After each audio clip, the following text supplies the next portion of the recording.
The slipper was midair when he walked in. His wife. His mother. A scream that didn't sound human. Chief Darrel Okoye had seen battlefields and business, but nothing prepared him for this. Watching the woman he married about to strike the woman who gave him life. The cameras were smashed. The housemaid had vanished. And his mother's arms told a story of months, not minutes. This wasn't anger. This was a system. This is Elmaram's Stories, where African folktales and life-changing lessons unfold. Subscribe, like, and comment. Now let's begin. Some secrets don't hide in closets or under beds. They live in plain sight, waiting for the right moment to reveal themselves. And for Chief Darrel Okoye, that moment arrived on a humid Thursday evening in Abuja when he decided to come home 3 days early from his business trip to London. For 3 months, he had been coordinating mining contracts across West Africa. The work was exhausting, but necessary. His company, Okoye Consolidated, employed over 200 families. He couldn't afford to be distracted. Yet something kept gnawing at him during those long overseas nights. His mother's voice. Mama Ijeoma had always been strong. A village woman who raised him alone after his father died. She carried firewood on her head for miles, sold palm oil in the market, and put him through university with nothing but faith and sweat. Now at 72, she lived comfortably in his mansion. Or so he thought. But her voice had changed. Each time they spoke on the phone, she sounded smaller, weaker. She laughed less. Her words came slower, carefully chosen. When he asked if everything was fine, she always said yes. But mothers have a way of lying to protect their sons. So Darrel cut his trip short. He didn't call ahead, didn't send a text. He wanted to surprise them. Maybe take Mama Ijeoma out for dinner. Maybe spend quiet time with his wife, Amara. Their marriage had been good once. Loving. Full of laughter. But lately, even through video calls, Amara seemed distant. Irritated. Always complaining about something. Your mother doesn't respect me. Your mother interferes in everything. Your mother treats me like a housemaid. Darrel always defended Amara. He'd tell his mother to give them space. To let Amara run the home her way. Mama Ijeoma would nod quietly and say nothing more. He thought that was peace. He was wrong. The mansion stood like a fortress on the hills of Maitama. Tall gates, marble floors, a fountain in the courtyard. It was the kind of home people dreamed about. But as Darrel's driver pulled up to the gate that evening, something felt off. The security guard, Sani, looked startled to see him. "Oga, you never call say you day come. I wanted to surprise my family," Darrel said with a smile. Sani hesitated, opened his mouth, closed it, then opened the gate. Darrel stepped out of the car and walked toward the front door. The house was too quiet. No music, no TV, no laughter, just an eerie stillness that made his chest tighten. He opened the door. That's when he heard it. A scream. Not the scream of surprise. Not the scream of joy. It was the scream of fear. Raw. Desperate. And it came from his mother's bedroom upstairs. Darrel's body moved before his mind could catch up. He dropped his bag and ran. His shoes echoed against the marble staircase. His heart pounded in his throat. The scream came again, louder, sharper. "Please, please, Amara, stop." He reached the hallway. His mother's bedroom door was slightly open. And through that small gap, Darrel saw something that would haunt him forever. Amara stood over Mama Ijeoma like a shadow of rage. In her hand, raised high above her head, was a bathroom slipper. Not just any slipper, a heavy rubber one, the kind that leaves marks. Mama Ijeoma sat on the floor, arms raised defensively, tears streaming down her wrinkled face. "Old woman, you will respect me in this house whether you like it or not." Amara's voice was sharp, venomous, unrecognizable. Darrel's vision blurred. His hands trembled. He couldn't breathe. He pushed the door open. "Amara." His voice was low, shaking. "Put the slipper down." Amara spun around. Her face went from fury to shock in less than a second. The slipper slipped from her fingers and hit the floor with a dull thud. "Darrel, I didn't." She dropped to her knees instantly, hands clasped together. "It's not what you think. She provokes me every single day. I swear, I'm losing my mind in this house." But Darrel wasn't listening to her words. He was reading the room. The CCTV camera in the hallway, shattered. Pieces of plastic still on the floor. Mama Ijeoma's arms, bruised. Old bruises. New bruises. Layered bruises. The kind that don't come from one incident. The housemaid, Halima, nowhere to be seen. She used to work here every day. His mother's eyes, empty, defeated, like she'd been screaming into a void for months. This wasn't the first time. Darrel's voice was quiet. Too quiet. How long has this been happening? Amara sobbed. I didn't mean to. How long? Months, she whispered. The word felt like a knife. Mama Ijeoma finally spoke, her voice barely a whisper. Darrel, I didn't want to trouble you. I thought I could manage. Darrel walked over and knelt beside his mother. He took her frail, bruised hands in his. He remembered the promise he made to her when he was 15 years old, the day she collapsed from exhaustion in the market. He held her and swore, Mama, when I'm big, no one will ever hurt you again. That promise was burning in his chest now. He stood up slowly, pulled out his phone, scrolled to his lawyer's number.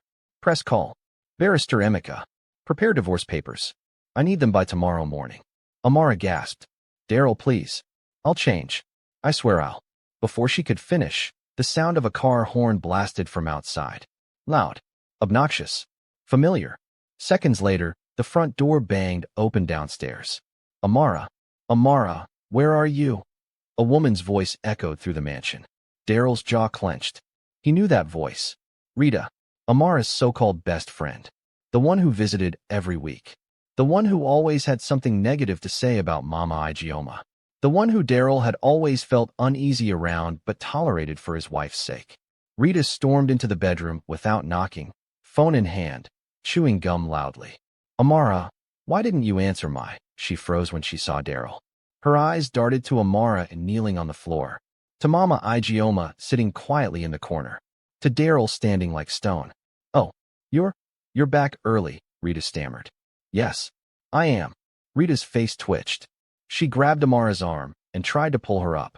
Amara, babe, let me talk to you outside for a second. No. Darrel's voice cut through the air. Say whatever you need to say right here. Rita laughed nervously. It's nothing, Chief. Just girl talk. Rita. Darrel stepped closer. What did you mean when you walked in and said, don't tell me you confessed everything, including the part one warned you to hide? The room went silent. Rita's face drained of color. Amara's eyes went wide with panic. And Darrel realized in that moment, this wasn't just about his wife losing her temper. This was something much, much deeper. Rita's mouth opened and closed like a fish gasping for air. Her hand, still gripping Amara's arm, began to tremble. Chief, I was just joking. You know how we girls talk. Stop lying. Darrel's voice was ice. What did Amara confess? And what were you warning her to hide? Amara tried to stand, but her legs wouldn't support her. Darrel, please. Rita doesn't know what she's saying. She's confused. I'm confused. Rita's voice cracked.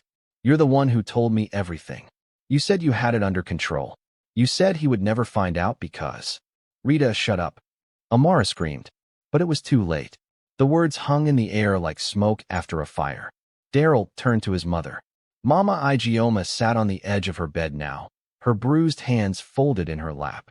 She looked so small, so tired, like she'd aged 10 years in the 3 months he'd been gone. Mama, he said softly, tell me everything.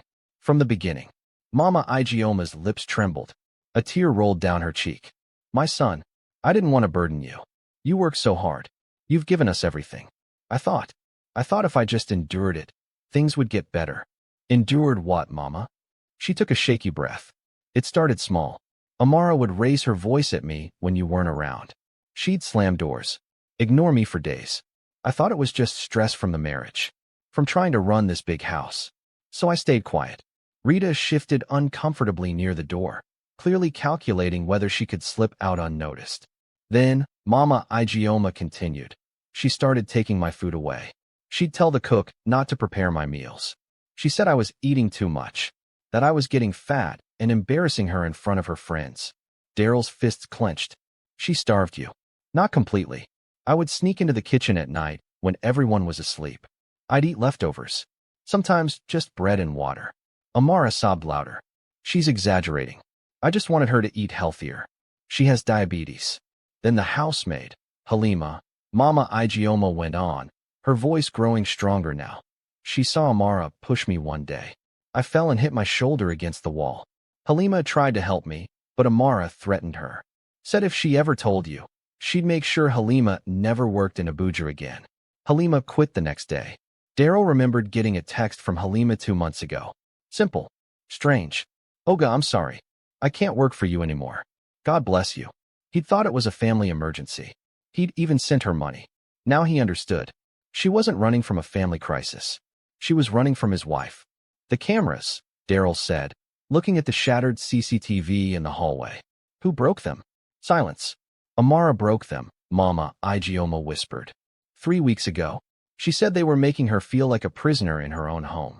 But I knew the truth. She didn't want evidence. Darrel turned to Rita, who was now visibly sweating. And where do you fit into all this? Rita tried to laugh it off. Chief, I'm just a friend. I don't live here. I don't know what happens behind closed doors. You knew enough to warn her to hide something. What was it? Rita glanced at Amara, who was shaking her head desperately. But Rita's loyalty had limits. And fear was stronger than friendship. Fine, Rita spat. You want the truth? I told Amara that if she wanted to be the queen of this house, she had to make your mother irrelevant. I told her that as long as Mama Ijeoma had power over you, Amara would always be second. So I gave her advice. What kind of advice? Rita's voice dropped. I told her to isolate your mother. To make her look difficult in your eyes. To paint her as the problem. I told her that old women like Mama Ijeoma are experts at playing the victim, so she needed to be smarter. Tougher. The room went cold. Darrel stared at Rita like she was something poisonous. Get out of my house. Chief, I was just trying to help my friend. Get out.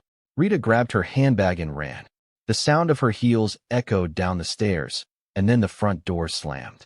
Amara collapsed completely now, her face buried in her hands. Darrel, I'm sorry. I'm so sorry. I didn't know what I was doing. Rita kept saying your mother didn't respect me, that she was controlling you, that I'd never be happy unless I stood up for myself. I believed her. I was so stupid. Darrel looked at her. Really looked at her. The woman he'd married 5 years ago. The woman who used to laugh with his mother. Who used to call her Mama, with warmth in her voice. When had it all changed? You had a choice, he said quietly. Every single time you raised your hand. Every time you took her food. Every time you mocked her. You had a choice. And you chose cruelty. I'll change, Amara begged. I'll go to therapy. I'll do anything. Please don't leave me. But Darrel had already made his decision. The divorce papers will be ready tomorrow. Pack your things. That night, Amara left the mansion in silence. No drama. No shouting. Just shame in a suitcase. She returned to her mother's compound in Succa village, 2 hours away. Mama Ruth, her mother, was shocked to see her. Amara? What are you doing here? Where is your husband? Amara couldn't speak. She just cried. Within days, the entire village knew. Social media had done its work. Someone, maybe a houseworker, maybe Rita herself seeking revenge, had leaked the story online. Videos, voice notes, screenshots of messages. Chief's wife caught beating his mother. Billionaire divorces abusive wife. Mama Ijeoma's daughter-in-law exposed. The comments were brutal. Children began mocking her in the streets. Madam Slipper. Madam Slipper. They'd run past her, laughing, slapping their own arms in imitation. Women in the market whispered loudly whenever she walked by. That's the one. Imagine, beating your husband's mother. What kind of home training did she receive? Even the church she'd grown up in seemed different. People smiled at her, but their eyes were cold. Judgmental. Amara couldn't take it anymore. One stormy evening, while Mama Ruth was visiting a neighbor, Amara locked herself in her room. She sat on the floor and stared at a bottle of pesticide she'd found in the storage shed. Maybe, she whispered to herself, the world would be better without me. She opened the bottle. The smell was sharp. Chemical. Final. She raised it to her lips. And then her mother's scream shattered the night. Mama Ruth had come back early. She kicked the door open just as Amara swallowed the first mouthful. Amara. Jesus. No. No. No. Neighbors rushed in. Someone called for a car. They carried Amara, convulsing and foaming at the mouth, to the nearest hospital in Enugu. The doctors worked fast, pumped her stomach, gave her oxygen, stabilized her. But she needed emergency surgery. Her liver was damaged. The cost? 2 million naira. Mama Ruth wept in the hospital corridor. She had nothing. She'd already borrowed money just to keep Amara breathing through the night. She called every relative, every friend. No one picked up. The surgery was scheduled for the next morning. If they didn't pay, the hospital wouldn't operate. Mama Ruth sat outside the ward, hands clasped, praying desperately. And then, the door to the ward opened. Mama Ruth looked up. Her mouth fell open. Standing in the doorway, calm and steady, was Chief Darrel Okoye.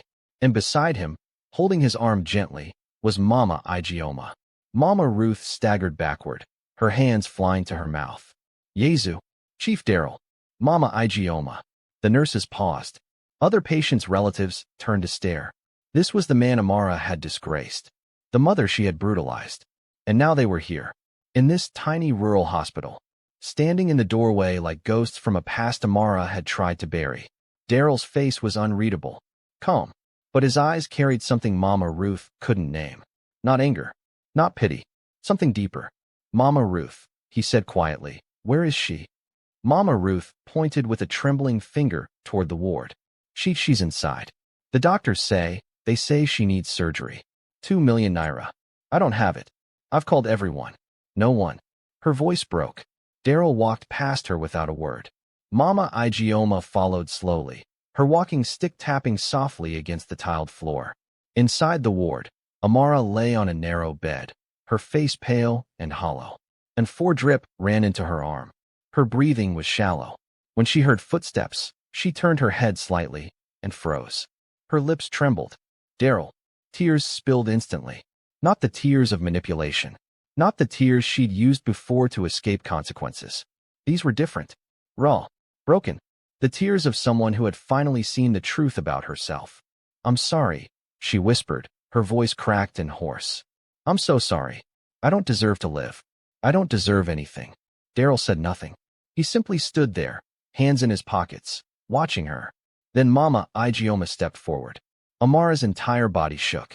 Mama, please. I know you hate me. I know I destroyed everything. I hurt you. I mocked you. She couldn't finish. The sobs took over. Mama Ijeoma moved closer, her frail hand reaching out. She placed it gently on Amara's trembling fingers. My daughter, Mama Ijeoma said softly. Your pain should not end with more pain. If life gives you another chance, take it. Amara wept so hard the bed shook. Nurses watching from the doorway wiped their own eyes. Darrel pulled out his phone and made a call. Dr. Obi, it's Chief Okoye. I need you at St. Michael's Hospital in Enugu. Yes, now. Bring your team. I'll cover everything. Within 2 hours, a specialist surgical team arrived from Abuja. The surgery was performed that same night. Amara's liver was repaired. Her vitals stabilized. The doctors said she would recover fully. Darrel paid every bill, every medication, every follow-up appointment. Mama Ruth could barely stand. She knelt before him in the hospital hallway, tears streaming. With that money, Amara rented a small shop in Suka Market. She started selling groceries. Rice, beans, oil, tomatoes. Simple things. Honest things. At first, people mocked her. Madam Slipper now sells pepper. First Lady of Domestic Violence selling Gary. The insults stung, but Amara swallowed them. She showed up every day, smiled at customers even when they whispered, gave correct change even to those who insulted her.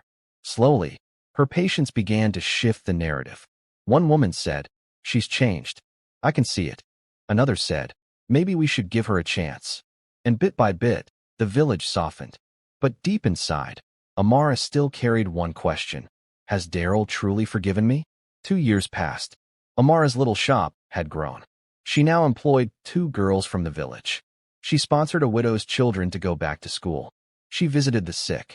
The community began to respect her again, not as chief's wife, but as someone who had fallen and chosen to rise with dignity.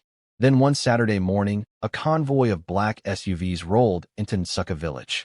People rushed out of their homes. Children ran alongside the cars. Market women stopped selling. Who is this big man? Is it the governor? The convoy stopped in front of Amara's shop. Amara stepped outside, confused. Her heart nearly stopped when the door of the lead car opened. Chief Darrel Okoye stepped out. But he wasn't alone. A beautiful woman, heavily pregnant, emerged beside him. She wore an elegant maternity dress and smiled warmly. Behind them, assistants carried medical boxes and banners. Amara's throat tightened. Her hands shook. She wanted to run. to hide. But her legs wouldn't move. Darrel's face was gentle, calm. He walked toward her slowly. The pregnant woman followed. And to Amara's shock, she walked straight up and hugged her. "My name is Dr. Kamsi," she said warmly. "I've heard so much about you." Amara couldn't speak. Tears filled her eyes. Darrel's voice was soft. "We're here for a free medical outreach. Kamsi's hospital is providing services for the village. Checkups, medication, surgery referrals. All free." The villagers erupted in applause and cheers. But Darrel wasn't finished. He looked at Amara, and his expression changed. Something heavier settled on his face. "Amara," he said quietly, "there's something I need to tell you." Her heart stopped. Mama Ijeoma passed away 6 months ago, peacefully, in her sleep. The world tilted. Amara's knees buckled. Dr. Kamsi caught her. "No," Amara whispered. "No, no, no. I never got to. I never said." "She knew," Darrel said. "She knew you were sorry. And before she died, she left something for you." He reached into his jacket and pulled out a folded envelope. Old, worn, sealed with wax. Amara's hands trembled as she took it. She opened it carefully. Inside was a letter in Mama Ijeoma's handwriting. Shaky but clear. "My dear Amara, I forgave you the day you hurt me. Not because what you did was small, but because I saw fear in your eyes, not wickedness. You were lost, confused, poisoned by bad counsel. But you are not beyond redemption. Use your life well, my daughter. Become someone I would be proud to call my own. Love others the way you wish you had loved me. Serve with the hands that once caused harm. Do not let guilt kill you. Let it remake you. I am proud of the woman you are becoming." Mama Ijeoma. Amara collapsed, right there in the middle of the street. She cried so hard she couldn't breathe. Villagers gathered around her, silent, watching a woman break and heal at the same time. Darrel knelt beside her. She had one more wish. Amara looked up, tears streaming. She dreamed of a foundation. To help widows. To support the elderly. To provide medical care for those who can't afford it. "We've registered it in her name." He pulled out another envelope. "The Adana Foundation. And Amara, we want you to run it." The crowd gasped. Amara shook her head. "I can't. I don't deserve." "That's exactly why you should," Dr. Kamsi said gently. "Because you understand what it means to fall. And you understand what it takes to rise." 3 months later, the Adana Foundation launched officially. Amara stood on a small stage in Sukkot Square, wearing a simple dress, her face glowing not with makeup, but with purpose. Behind her was a banner. Adana Foundation, healing through service. Darrel and Dr. Kamsi sat in the front row, their newborn baby girl, Juliana, sleeping peacefully in Kamsi's arms. As Amara spoke to the crowd about the foundation's mission, feeding widows, providing free health care, supporting the elderly, her voice was steady, strong, reborn. When the ceremony ended, she walked over to Darrel and Kamsi. "Thank you," she whispered, "for seeing who I could become, even when I couldn't." Darrel smiled. Mama Ijeoma saw it first. And as Amara looked down at baby Juliana, a symbol of new beginnings, new life, new chances, she whispered to herself, "Forgiveness didn't free me from my past. It gave me a future." The woman who once caused pain had become the heartbeat of healing. In life, we all make mistakes. Some small, some heavy enough to break the people we love. But the beauty of forgiveness is not that it erases the past. It's that it refuses to let the past define the future. Amara's story reminds us that no one is beyond redemption. That mercy is not weakness, but the greatest strength. That even the deepest wounds can become the birthplace of purpose. And that sometimes, the people we hurt the most become the ones who teach us how to truly live. If you've caused pain, don't run from it. Face it, own it, and let it transform you. And if you've been hurt, know this: holding on to bitterness only poisons your own soul. Forgiveness sets you free. Like, subscribe, share, and comment the lesson you learned.